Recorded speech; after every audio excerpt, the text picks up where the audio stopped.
Hey. Oh. Don't wet all the floor like that with your tears. I'll get me feet down. Now, what's the matter with you? It's the king.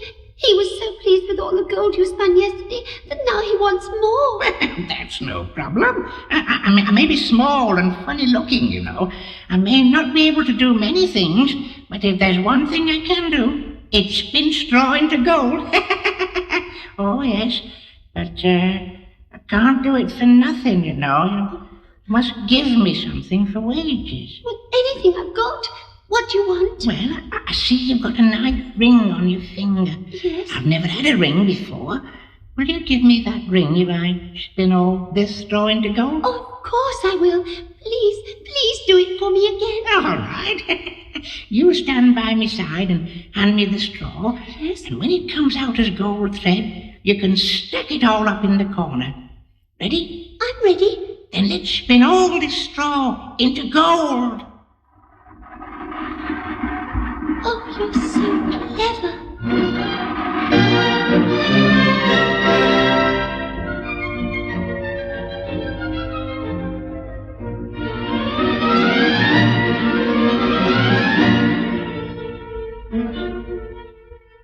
When the king returned that evening, he was delighted to find that all the straw had once again been turned into gold, and he gave a royal command that all his courtiers were to gather in the great hall of the palace.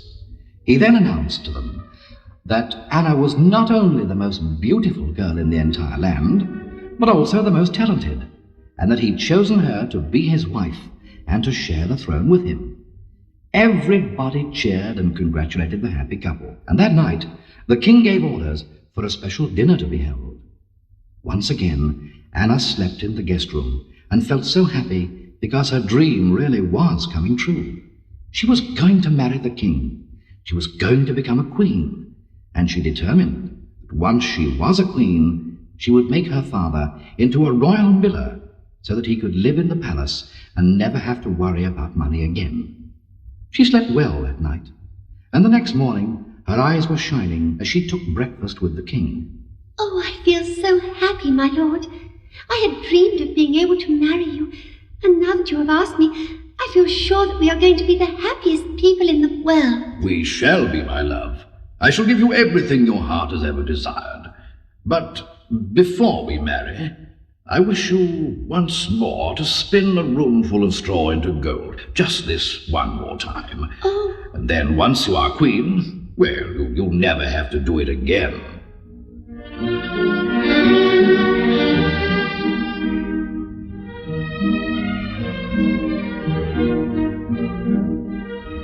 Once again, Anna felt heartbroken, for she did not know if the little man would come back or not.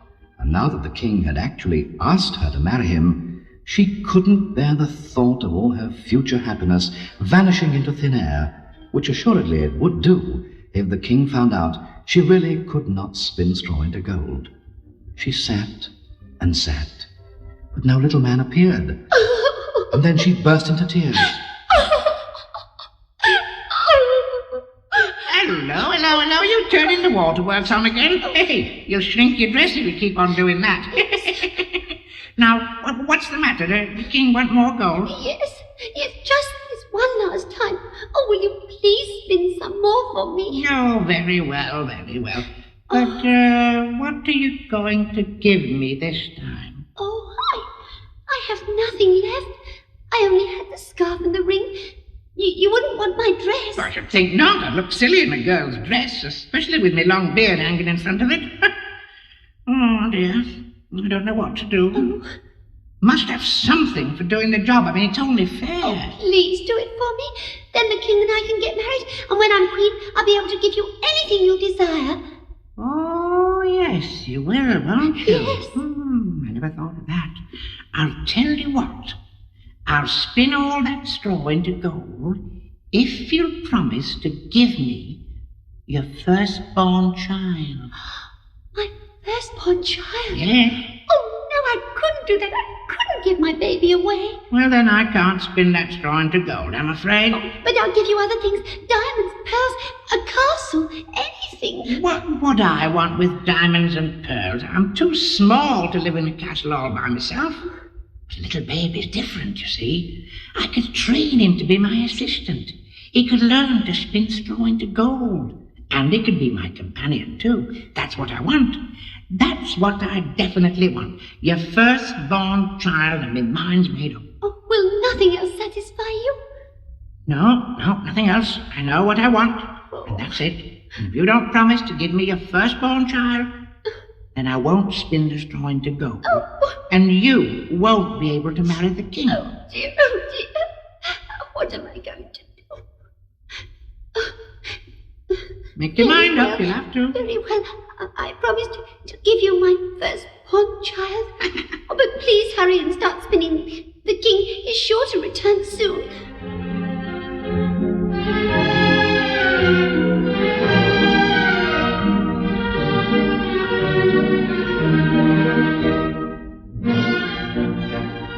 When the king called at the workroom that evening, all the straw was gone, and in its place was stacked a neat pile of golden reels of thread. He was, of course, delighted once again, and a few days later a holiday was declared in the land so that everybody could attend the royal wedding. Anna looked absolutely beautiful in her velvet gown of royal blue and her brand new shimmering golden crown upon her head. The royal couple went back to the palace, where a brand new golden throne had been built for the new queen. It was just as Anna had expected. They were both extremely happy, and a year later Anna gave birth to a fine, chubby baby boy. This was her greatest moment of happiness, and she loved the little baby just as much as she loved her husband. She had, however, completely forgotten about the strange little man who'd spun the straw into gold, and one day, when the king was out hunting, she took the baby into the palace gardens to enjoy the spring sunshine. Oh, She talked to him in nonsense language, as mothers do to very tiny babies. My little baby one. Oh, most beautiful baby in all the world. Yes. Oh, little one. Mommy's baby. Oh, what a nice little baby you got there. Do you remember me, Your Majesty? It's you. Yes, it's me. Thought you might have forgotten about me, but I hadn't forgotten you. Or the promise you made to me just a year ago. You mean you want my baby? Well, you did promise, didn't you? I mean, that was the bargain we made. You did promise, didn't you? Oh, yes, but I didn't realize at the time how much I was going to love my child. To me, he's everything, the whole world. Oh, please ask me for anything else in the world, but don't take my baby away from me. Please. Oh, dear, you've started your waterworks again. I never did know anybody who cried as much as you do. Oh, dear, look, stop it now. Dry your eyes. I'll tell you what. I'll make another bargain with you. Yes? If you can guess my name before 3 days have gone by, you can keep your baby, and I'll forget about the whole thing. Now, is that fair? Oh, yes. Oh, thank you. May I guess your name now? You try. Is it Charles? Charles, no. David? No. Humphrey? Humphrey. Richard? Richard, no. Archibald? Clarence? Oh, you'll never guess it. You'll never guess it. Well, you've got 2 more days, and I'll see you out here on the lawn tomorrow.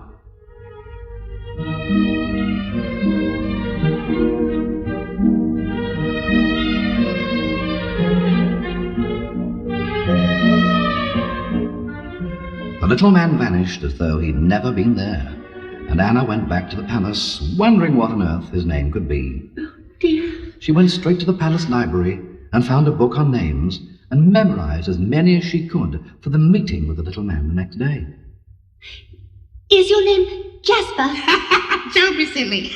Henry? Henry, ridiculous. Is it all? Oh, no. Xavier?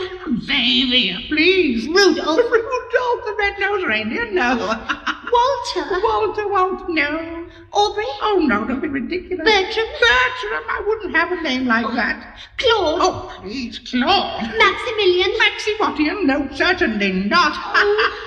None of those. Oh, you're nowhere near. You'll never guess it. But you do still have 1 more day. I'll see you again tomorrow on the lawn, and don't forget to bring the baby with you, because if you don't guess my name, I shall have to take him with me. Oh, no.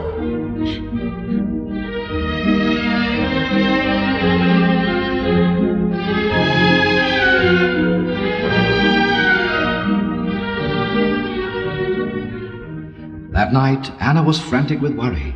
She'd tried hundreds of names, but the little man simply laughed all of them, and said she was wrong every time. Now there were very few names left, and the poor girl cried herself to sleep. The next morning, however, at breakfast, her husband, the king, was telling her stories about his hunting trips and the things he'd seen. Oh, how very amusing, my dear. But do you never see any human beings on these trips? There seem to be only animals in the forest. Oh, not quite, my dear, no. Yesterday we stopped for a rest in a cool glade, and while the men were dozing, I heard a strange singing noise nearby. I got up to investigate. There in a clearing in the wood was a strange little man. He could only have been about 2 feet high. He was dressed all in red. He had a little campfire going, and a cooking pot was on the fire. A funny little fellow he was indeed. The funny thing was that this little man was dancing round the fire and laughing his head off. And he was singing, "She will never guess my name. Rumpelstiltskin is my name." Now, what do you make of that, my dear? Rather strange, isn't it? Oh, how very strange, my dear. Yes. Are you sure that is what he sang? Rumpelstiltskin is my name? Well, absolutely sure, my dear. I mean, after all, how could I forget a name like that? Never heard a name like it in my life before. Rumpelstiltskin. What a very strange name. It is indeed. And I'm very amused at the story. Oh, good. Now it is time for you to go hunting again. So have a good day, my dear. Thank you. And tonight we'll have a special celebration dinner.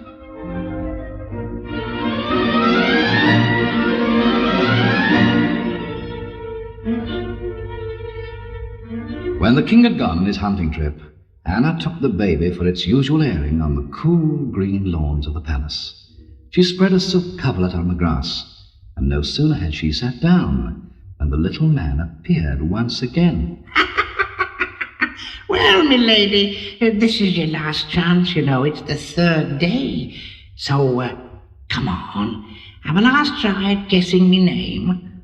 Well, is it Gavin? Gavin!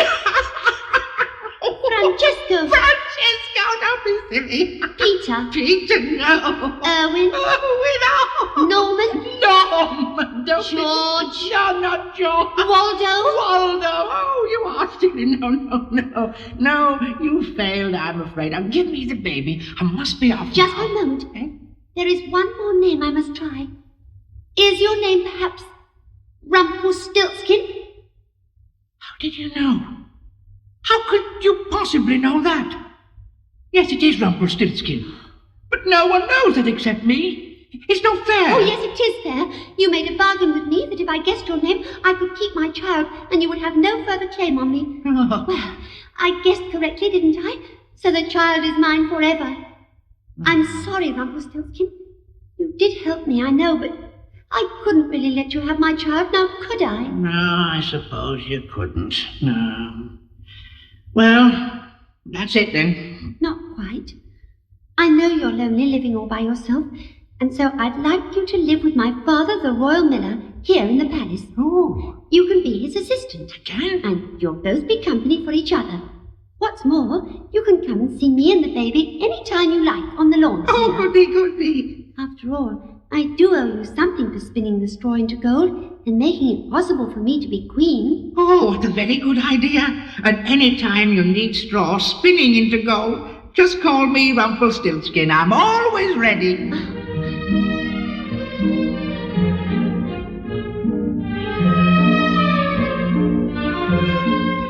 And so Queen Anna was able to keep her baby.